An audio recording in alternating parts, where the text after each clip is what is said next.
USA B1 B2 or we can say USA visitor visa.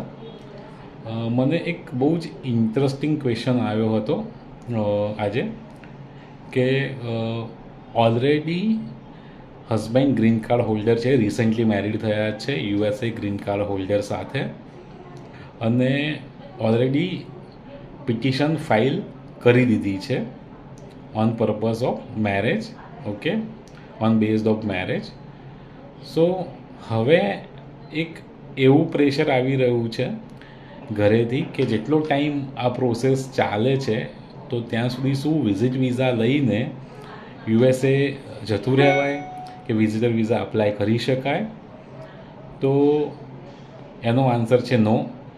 Because of normally જ્યારે પણ તમારી કોઈ પણ ઇમિગ્રેશન પિટિશન ચાલતી હોય છે ત્યારે વિઝા ઓફિસરના માઇન્ડમાં